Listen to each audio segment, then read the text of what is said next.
প্রিয় মাই হিসাব ব্যবহারকারী, আপনারা মাই হিসাব অ্যাপের নতুন আপডেট আসার পর এই যে ব্যয়ের খাতের মধ্যে যখন সঞ্চয় এবং লোনের মধ্যে থাকা ডিপোজিটের যে অ্যামাউন্টটা ওইটা যখন ওইখানে অটোমেটিক ক্যালকুলেশন হয়ে যাচ্ছে, তখন আপনারা একটু বিভ্রান্তিতে পড়ে যাচ্ছেন যে আসলে হিসাবটা কিরকম হচ্ছে।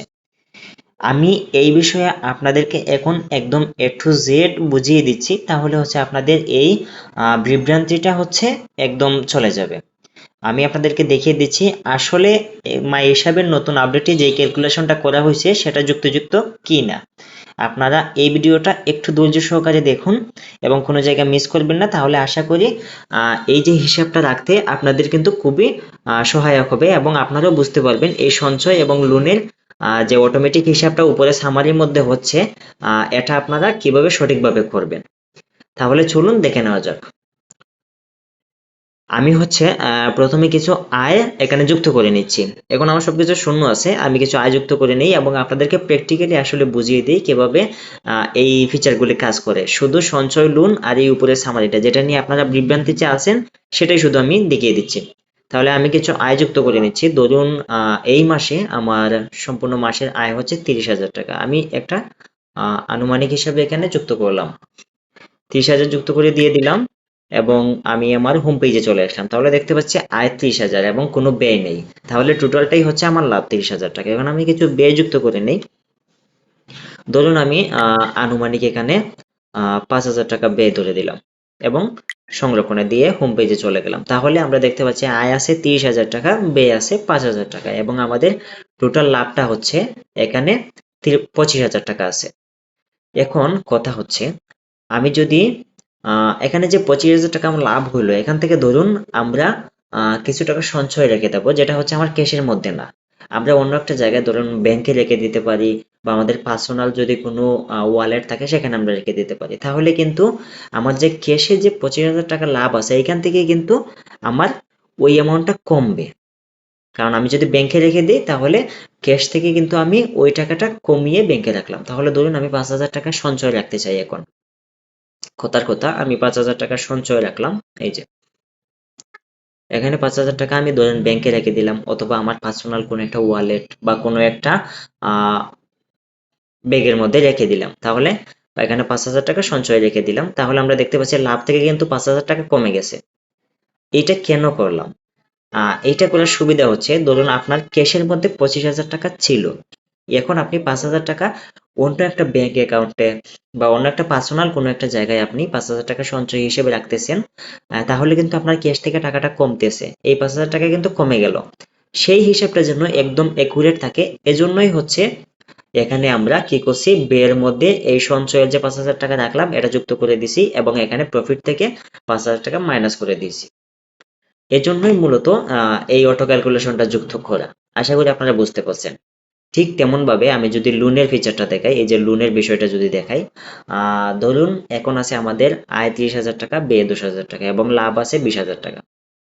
লোনের যে বিষয়টা এই জায়গায়, এই যে সিম্পল যে ক্যাটাগরিটা, সিম্পল ক্যাটাগরির মধ্যে এখানে লোন বলতে কি বোঝানো হচ্ছে, ধরেন আপনি কারো কাছ থেকে লোন নিছেন, সেক্ষেত্রে তো আপনাকে প্রতি মাসে মাসে কিস্তি দিতে হয়। এই কিস্তির বিষয়টা হচ্ছে এখানে এই সিম্পল অপশনে রাখার যে অপশনটা, সিম্পলের মধ্যে আপনারা রাখতে পারেন শুধুমাত্র কিস্তি, সম্পূর্ণ লোন না কিন্তু। ধরেন প্রতি মাসে আপনি কোনো জায়গায় কোনো এনজিও বা কোনো কিছুতে কিস্তি দেন, ধরেন 2,000 টাকা কিস্তি দেন, তাহলে এটা কিন্তু আপনার ব্যয় হইতেছে। বুঝার চেষ্টা করেন, এটা কিন্তু আপনার ব্যয় হইতেছে, কিস্তি দেওয়া কিন্তু ব্যয় হইতেছে। তাইলে আমি 2,000 টাকা কিস্তি দিলাম, সেক্ষেত্রে আমার ওই যে সম্পূর্ণ লাভটা ছিল 20,000, সেখান থেকে কিন্তু 2,000 টাকা ব্যয় হয়ে গেল, কমে গেল এবং এখানে কিন্তু ব্যয় বেড়ে গেল 10,000 থেকে 12,000 এবং লাভ হচ্ছে 20,000 থেকে 2,000 কমে হয়ে গেল 18,000। আশা করি এই সিম্পল ফিচারটা সম্পর্কে আপনাকে বোঝাতে পারছি। এখন চলে আসা যাক অ্যাডভান্স ফিচার নিয়ে। এই যে উপরে দেখতে পারবেন আর একটা ট্যাব আছে অ্যাডভান্স, এখানে হচ্ছে এই হিসাবটা একটু ভিন্ন। আমি অ্যাডভান্স ট্যাবে যাই। এখানে হচ্ছে ধরুন আপনি এই যে লোন যুক্ত করুন অপশনে ক্লিক করলেন, এখানে ক্লিক করলাম, দেন ধরেন কোথা থেকে লোন নিছি, ধরেন ব্যাংক থেকে লোন নিছি এবং এখানে বাকিগুলো আপনি ফিল আপ করতে পারেন নাও করতে পারেন। দেন এখানে টাইম বা ডেট পাল্টাতেও পারেন নাও পাল্টাতে পারেন, জাস্ট ক্লিক করলে আপনারা পাল্টাতে পারবেন। ওকে, আমি সাবমিট দিলাম এবং এখানে ব্যাংক যুক্ত হয়ে গেল। এখন আমি এটার ভিতরে ঢুকবো। এই যে এখানে জাস্ট ক্লিক করলেই হবে। আমি এখন ভিতরে ঢুকলাম, তাইলে এই ব্যাংক থেকে আমি কত টাকা লোন নিলাম ধরেন এখান থেকে যদি আমি 1 লাখ টাকা দিয়ে দিই, ধরুন আমি এই ব্যাংক থেকে 1 লাখ টাকা লোন নিলাম, এটা কিন্তু আপনার এখানে এই যে হোম পেজে কিন্তু কোনো ধরনের ক্যালকুলেশন হচ্ছে না, কারণ এটা আপনি লোন নিয়েছেন, এখানে আর কোনো ধরনের আপনার খরচ হচ্ছে না বা ব্যয় হচ্ছে না। আপনি আরো উল্টা ওইখান থেকে লোন নিলেন, যেটা আপনার ইনকাম হিসেবে গণ্য হতে পারে। ইনকাম হিসেবে আপনি যদি যে এখানে ইনকাম বাড়াতে চান, ধরেন 1 লাখ টাকা আপনি কোনো জায়গা থেকে লোন নিলেন, তাহলে আপনার কাছে ছিল 18,000 টাকা ক্যাশে, এখন 1 লাখ টাকা আপনি অন্য জায়গা থেকে আনছেন, সেক্ষেত্রে আপনি এনে নিজে থেকে এখানে এই যে আয় যুক্ত করে দিতে পারেন যে 1 লাখ টাকা। 1 লাখ টাকা এখানে আপনি নিজে দিকে লিখে দিতে পারেন, আপনার এখানে অটো ক্যালকুলেশন করি নাই, আমরা শুধু খরচটাকে অটো ক্যালকুলেশন করেছি।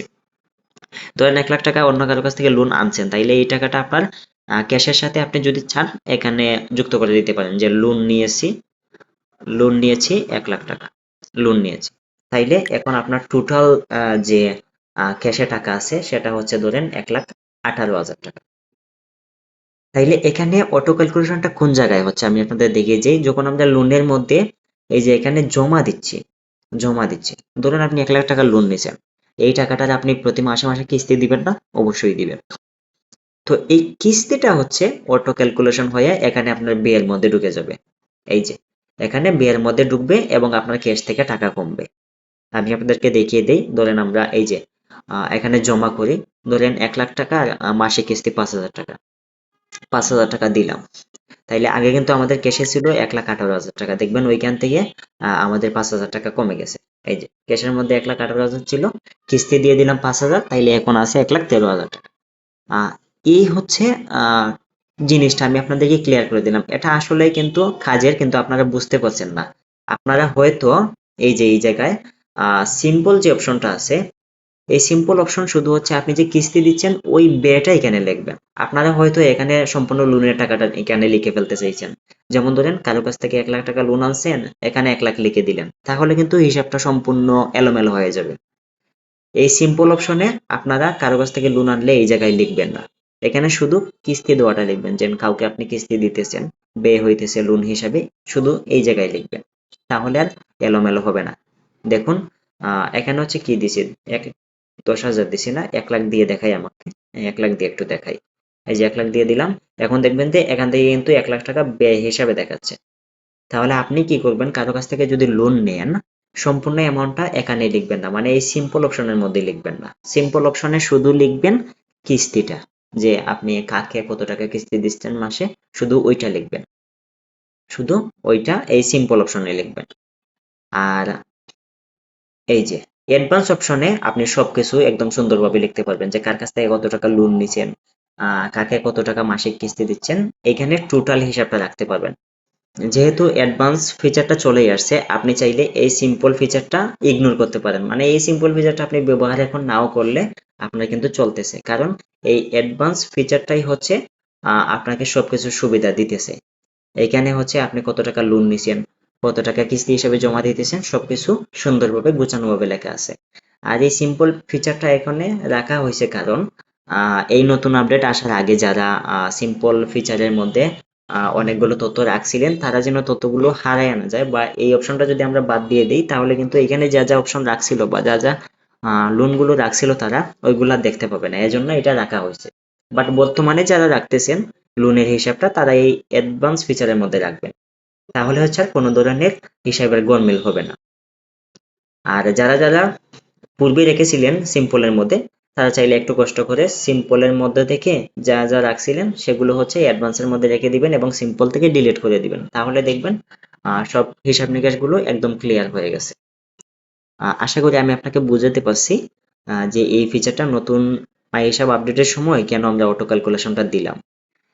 আচ্ছা, এখন সবার আরেকটা প্রশ্ন আসতে পারে, তাইলে আমরা হচ্ছে অ্যাকচুয়াল যে খরচটা সেটা কিভাবে পাবো? ধরেন সঞ্চয়ের খরচ বাদে বা লোনের খরচটা ছাড়া আমরা যে ব্যয় করেছি অ্যাকচুয়ালটা, সেই খরচটা কিভাবে পাবো? একদম সিম্পল, আপনারা অ্যানালিটিক্সে চলে যান, এই যে অ্যানালিটিক্সে চলে যান, তাহলে হচ্ছে আপনি শুধু খরচটা দেখতে পারবেন, লোনের আহ জমা বাদে, লোনের কিস্তি বাদে, সঞ্চয় বাদে শুধু খরচটা আপনি দেখতে পারবেন এখানে, বা সবকিছুই এখানে দেখতে পারবেন। অ্যানালিটিক্সে চলে যান, এই যে এখানে কিন্তু একদম স্পষ্টভাবে দেওয়া আছে আপনার এই যে মাস অনুযায়ী দেওয়া আছে, যে জানুয়ারি মাসে কত টাকা আয় হয়েছে, টোটাল কত টাকা ব্যয় হয়েছে এবং কত টাকা লাভ আছে।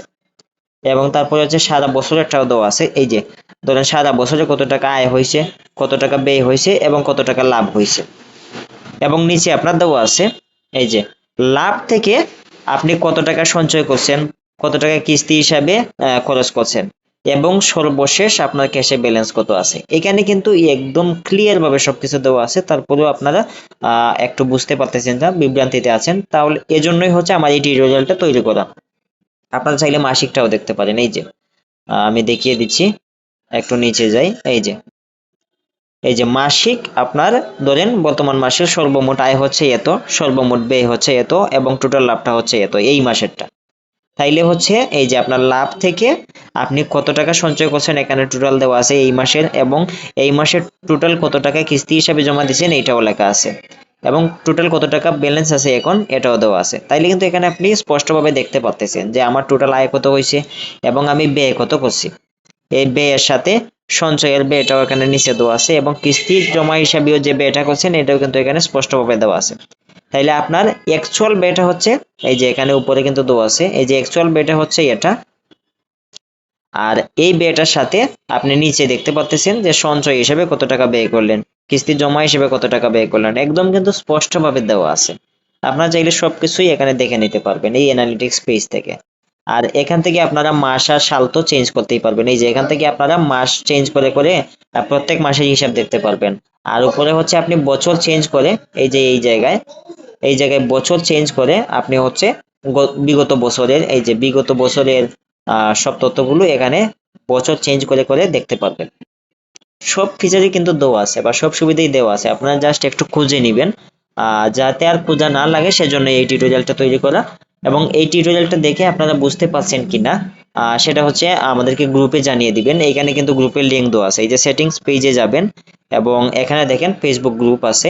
এই যে ফেসবুক গ্রুপে হচ্ছে আপনাদের যদি কোনো মতামত থাকে সেটা হচ্ছে গ্রুপের মধ্যে পোস্ট করে দিয়ে দিবেন। এই যে এখানে জাস্ট ক্লিক করলেই হবে, গ্রুপের মধ্যে ক্লিক করলে আপনারা হচ্ছে আমাদের যে মাইশা ফেসবুক গ্রুপ আছে এখানে জয়েন হয়ে যাবেন। এখানে 55 জন মেম্বার অলরেডি জয়েন হয়ে আছে, এখানে আপনারা পোস্ট করে আপনাদের মতামত জানিয়ে দিবেন যে আর কোনো আপডেট চান কিনা বা যা আছে সেগুলো ঠিকঠাক মতো কাজ করতেছে কিনা। আপনাদের মতামতটা একদম স্পষ্ট ভাষায় সুন্দরভাবে সাবলীলভাবে এখানে লিখে দিবেন। তাহলে হচ্ছে আমরা আপনাদের মতামতগুলো দেখবো, দেখে হচ্ছে যদি কোনো ধরনের আপডেট করা লাগে সেক্ষেত্রে করব, কোনো ধরনের সংশোধন করা লাগে সেক্ষেত্রে সংশোধন করব। ধন্যবাদ সবাইকে ভিডিওটি দেখার জন্য, এবং আশা করছি আপনারা সম্পূর্ণ ভিডিওটি সুন্দরভাবে দেখছেন এবং দেখে আপনাদের গুরুত্বপূর্ণ মতামত অবশ্যই ফেসবুক গ্রুপে জানাবেন। যে এই টিউটোরিয়ালটি দেখার পর আপনারা সম্পূর্ণ বিষয়টা স্পষ্টভাবে বুঝতে পারছেন কিনা এবং আর কোনো সংশোধন করা লাগবে কিনা আপনারা অবশ্যই আপনাদের মতামতটা এখানে জানাবেন। ধন্যবাদ সবাইকে।